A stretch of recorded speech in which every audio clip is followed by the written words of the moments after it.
Olá, Débora, tudo bem? Bom, meu nome é Wagner Maxson, eu moro aqui na Bahia, aqui no Brasil. Acompanho seu canal há algum tempo já, gosto muito do conteúdo que você posta aí no seu canal. Admiro bastante a sua coragem de expor a sua imagem para denunciar esse sistema falso aí que a gente está acompanhando. E o meu canal, especialmente, é um canal religioso. Eu sei que o seu não é um canal religioso, mas eu senti o desejo de gravar esse convite para você. Eu gostaria, com todo carinho, de te pedir que você assista até o final, para você entender que convite é esse. Você vai entender que não é um convite meu, mas eu quero destacar aqui 3 pontos que me chamaram bastante atenção e que me motivaram a fazer esse convite a você, a direcionar esse vídeo como um convite a você.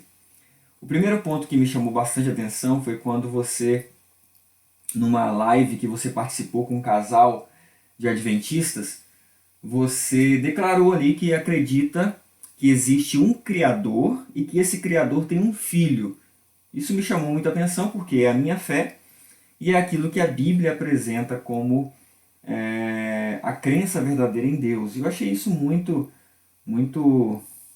admirável de sua parte, você declarar isso ali publicamente, apesar, como eu já falei, de saber que o seu foco não é defender fé religiosa, não é defender religião, eu já sei disso, mas eu achei muito especial da sua parte você ter a coragem de expor isso ali.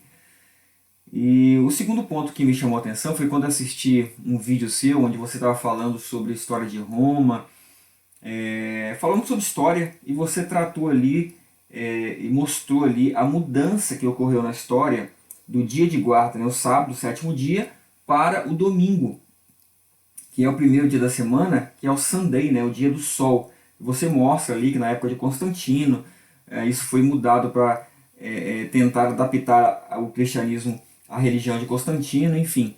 E aí acabou que houve esse paganismo, né, dentro do cristianismo. E eu achei interessante que você faz o link nesse mesmo vídeo com a Trindade. Você mostra que a Trindade também é uma doutrina que vem de civilizações antigas, pagãs, que adoravam ao sol, e que nessa mesma época a Trinity, né, como você fala, ela foi introduzida também no cristianismo. Então esses 2 pontos me chamaram muita atenção e desde então eu tenho sido incomodado, né, tenho tido a vontade de gravar esse convite para você, principalmente pelo terceiro ponto que eu vou falar agora, que você tem convidado as pessoas a ir para o mato, né, a ir para o campo, ter uma vida mais simples, sair das cidades, né, para evitar, né, ou amenizar os grandes sofrimentos que nós estamos vendo que já está acontecendo, mas que ainda vão piorar devido a essa corrupção, a essa agenda, né, que a gente sabe que existe aí dentro dos governos.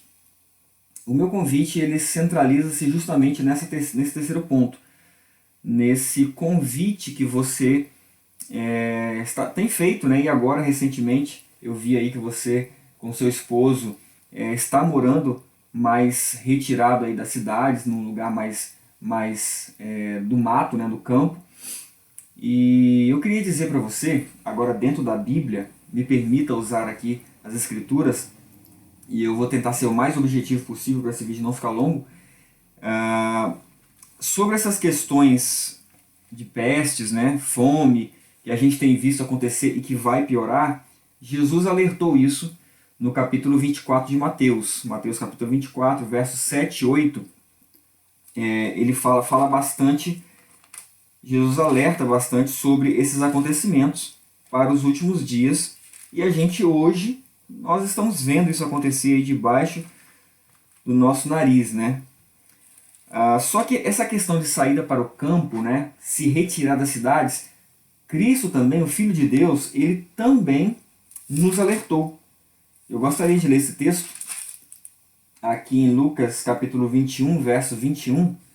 Jesus falando ali do cerco que houve em Jerusalém, a história mostra isso que aconteceu no ano 70. ele faz uma aplicação, a gente pode fazer uma aplicação também para os nossos dias, porque nós estamos cercados novamente pelos exércitos, né, romanos, vamos dizer assim.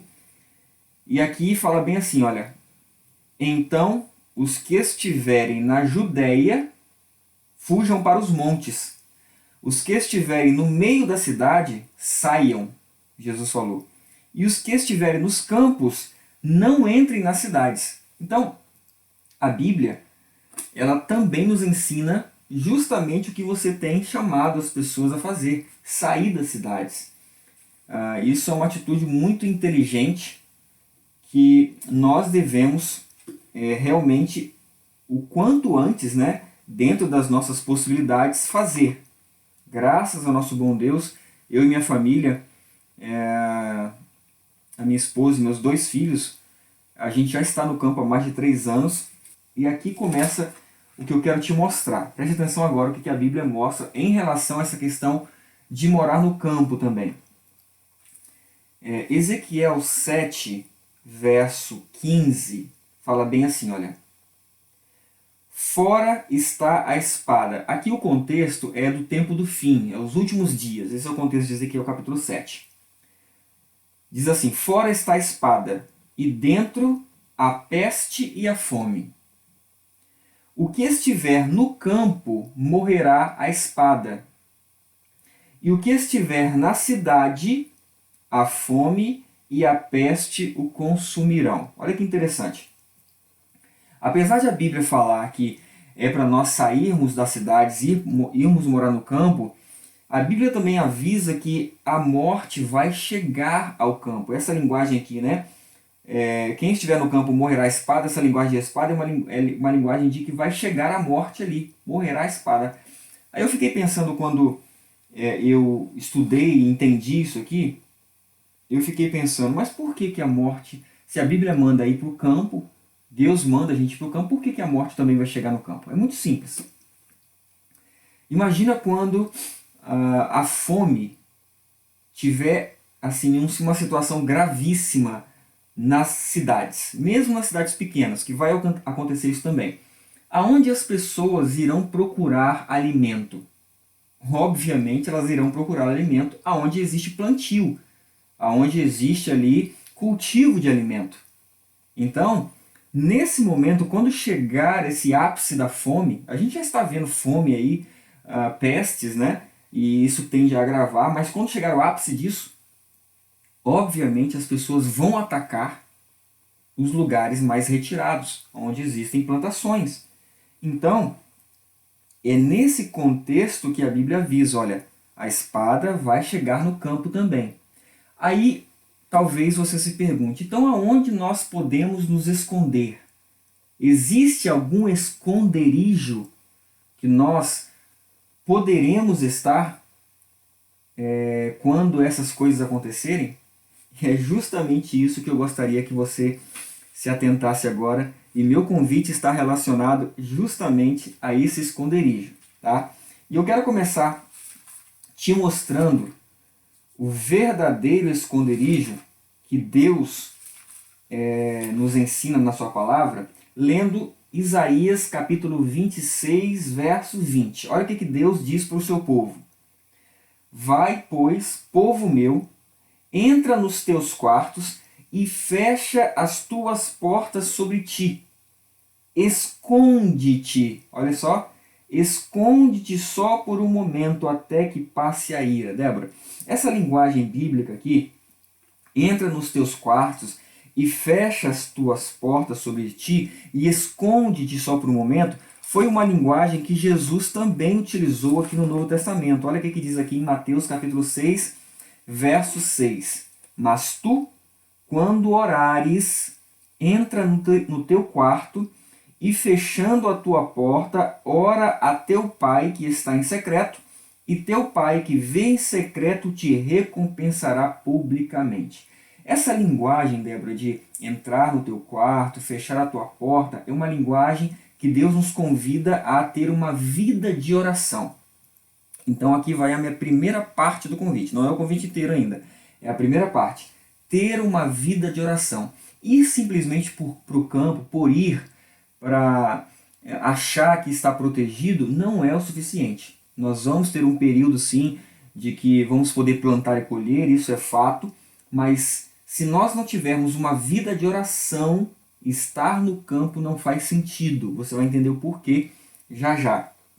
Então, o primeiro convite é ter uma vida de oração com o nosso Criador, ter um relacionamento verdadeiro com o nosso Deus e Criador, tá?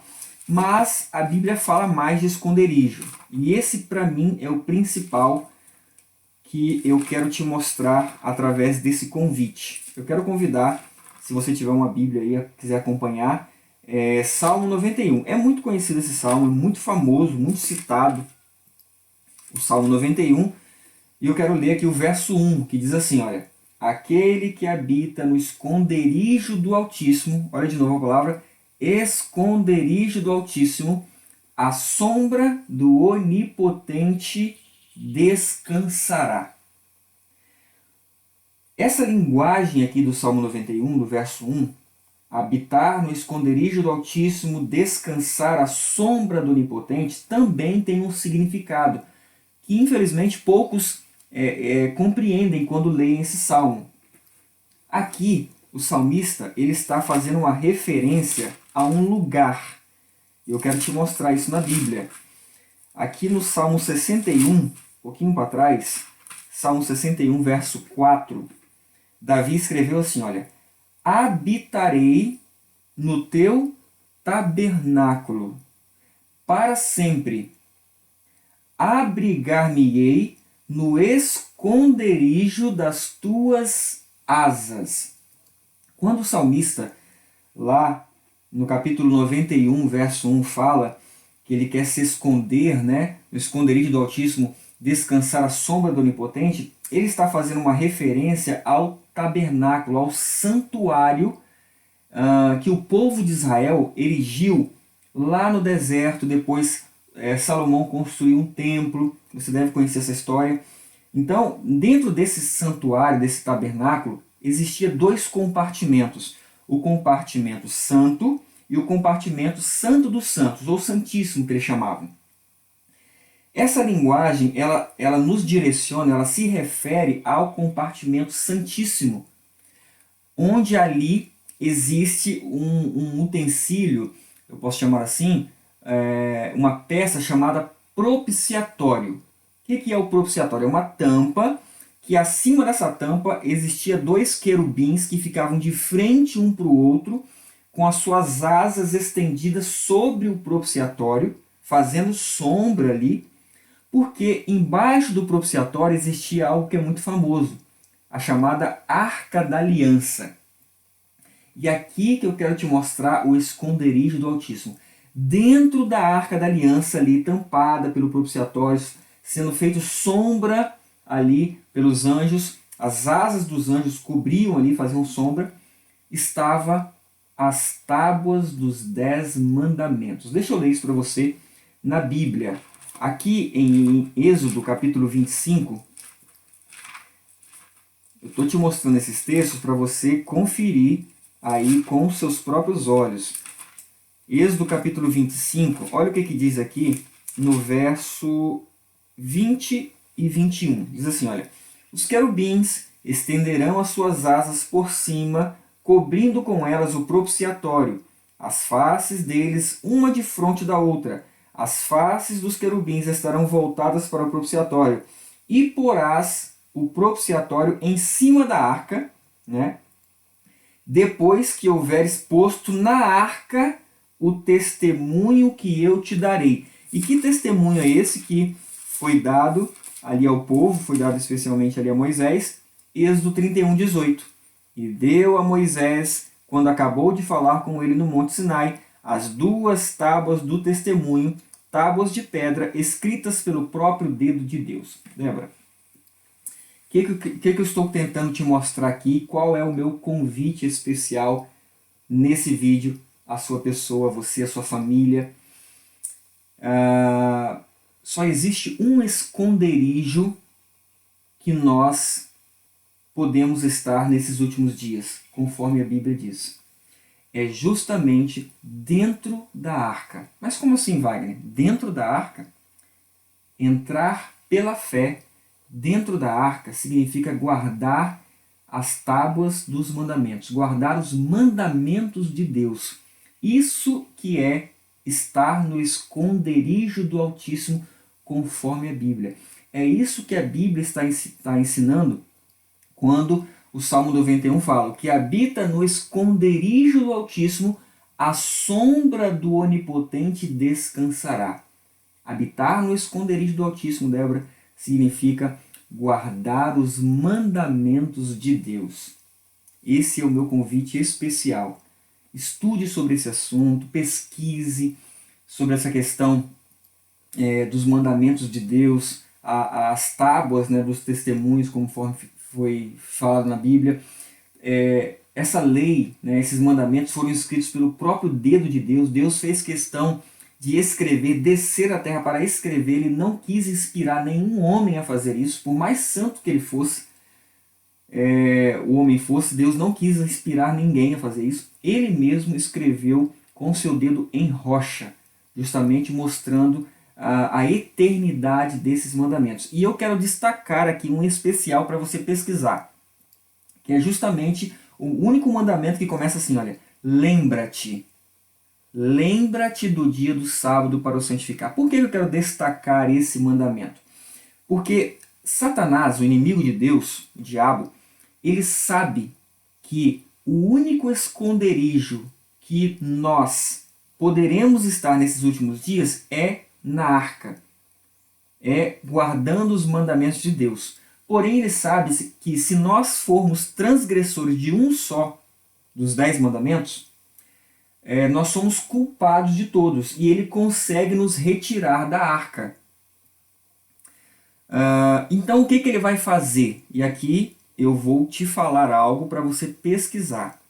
Ele vai, por lei, promulgar uma lei através desses corruptos, dessas nações corruptas, para que o sábado, o sétimo dia, seja invalidado e as pessoas sejam ensinadas, orientadas, forçadas a guardar o falso dia de adoração, que é o domingo, o Sunday. Isso na Bíblia, dia de guardar o domingo, isso não está na Bíblia. Mas o inimigo sabe que se nós transgredirmos um dos mandamentos, e ele vai promulgar uma lei relacionada ao sábado, você vai ver isso, dizendo que o domingo, que é o dia de guarda, é lógico que ele vai trazer isso numa cara muito bonita, numa linguagem muito linda, né? Como você já pode começar a ver isso nesse ano, por exemplo, você vai começar a ver uma campanha agora, o Domingo Verde, né? Que tem a ver com o clima. Nós precisamos cuidar do clima, da ecologia, o ecossistema está todo bagunçado, e nós precisamos ter um dia para parar, um dia para a família, um dia do clima. Hoje é domingo, a gente tá animado, Fraco né? não, Coisa boa no domingão, né? Domingão. Cláudio tirou assento. Hoje é quando o sem Cláudio botou sinapses. assento. Sem sinapse. Eu não sei vocês, eu sou cristão e até o Senhor descansou no sétimo dia. Eu não vejo Não, e por hoje quê. tu viu que o Papa voltou a defender de forma muito enfática O quê? o que não se deve trabalhar aos domingos. Porque Então, se você trabalhar aos domingos, primeiro, que você não contribui para a paz no lar, aquela almoção no domingo, etc. E também é ruim para as amizades, Exatamente. para Vem consolidar cá, as coisas. Esse etc. negócio aqui é trabalho? Não. pra Isso mim aqui- é isso aqui que importante. vocês Pra fazem mim aqui? é. Porque tu faz outro trabalho além desse? Hein? Tu faz outra coisa Mas é mesmo. verdade, Faço a Igreja trabalhos Católica manuais. impõe tantas coisas Trabalhos ao braçais. governo e o governo cede. Por que a gente ser obrigado a trabalhar no domingo? Por quê? Eu acho que a Esse tem Igreja que ser o Católica tema de devia hoje. Vocês fazer assinam uma pressão. vocês assinam Você contrato sem proibindo. leis. Você Eu me precisa lembro- mesmo, pelo Você bem da assina família, contrato sem lei. pelo bem dos filhos que estão carentes de A pai. encíclica papal fala do domingo, logo abaixo fala também da Trindade, né, que é justamente o falso dia de adoração ao sol, e o Deus do sol também. Está tudo relacionado, por isso que a encíclica fala primeiro do domingo, e logo abaixo, o próximo item é a Trindade. Então, nós precisamos estar atentos a essas situações, porque, repito, o inimigo de Deus, ele quer tirar o mundo inteiro de dentro da arca. Então, ele só pode fazer isso se nós desobedecermos voluntariamente a qualquer um dos mandamentos. E o que ele mais ataca é o 4º mandamento. Eu gostaria que você pesquisasse sobre isso. Eu quero finalizar com um paralelo. Você conhece muito bem a arca, a história da arca de Noé, né? A história de Noé. Você lembra que Noé foi chamado para dar um aviso às pessoas de que estava por vir a maior tempestade de todos os tempos na época. Estava por vir uma chuva, uma tempestade terrível, e que as pessoas precisavam entrar na arca que ele estava construindo. Agora, imagine, Débora, se Noé desse esse anúncio, né? Olha, vai vir uma tempestade, preparem-se, mas ele não tivesse construindo a arca e convidando as pessoas a entrar na arca. O que aconteceria com Noé? Apesar de ele estar dando o anúncio, ele também morreria. O que eu quero dizer é, nós precisamos avisar, mas se nós não estivermos construindo a nossa arca, ou seja, no campo agora, construindo essa comunhão com Deus verdadeira e entrar na arca pela fé, a arca que Deus preparou para nós, nós vamos avisar, mas nós também morreremos pela tempestade que está para chegar. Começaram as gotas dessa tempestade, mas a tempestade mesmo está por vir. E só existe um lugar que nós, como um povo de Deus, como pessoas que estão saindo da caixinha, podemos estar com segurança.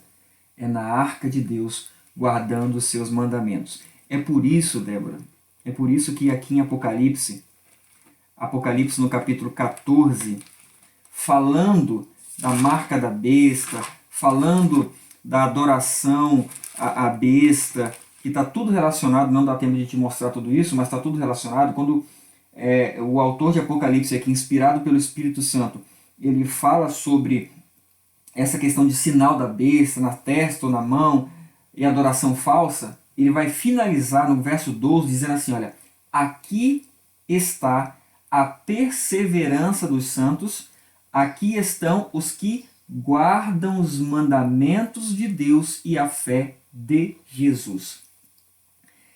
Ele sabe que os únicos que estarão protegidos por Deus nessa época serão aqueles que estiverem escutado o convite de entrar na arca. E aí, o último verso que eu quero ler, quando chegar esse tempo em que as pessoas estiverem na cidade com muita fome, sem nenhum alimento, e forem atacar as plantações nos campos, né?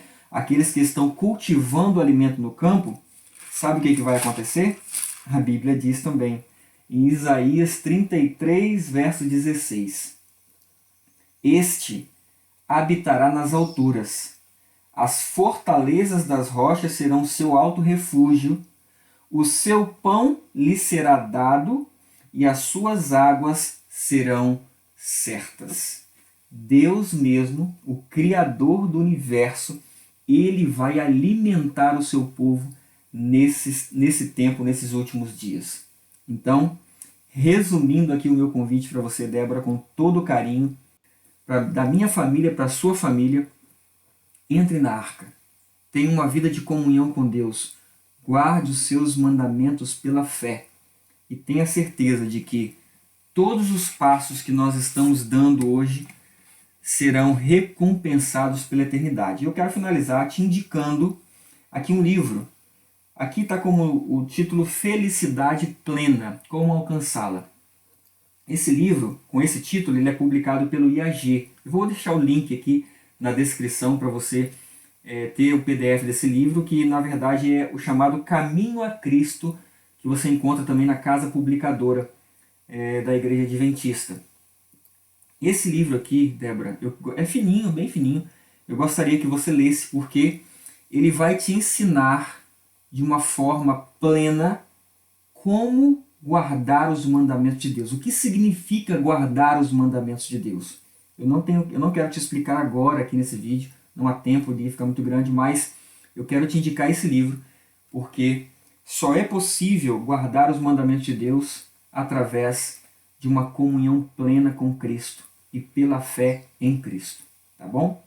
Que Deus abençoe, desculpe a minha ousadia, mas eu faço isso de todo o coração e desejo à sua família que realmente vocês continuem sendo abençoados nos planejamentos de vocês e que vocês decidam, pela graça de Cristo, habitar debaixo das asas do Altíssimo.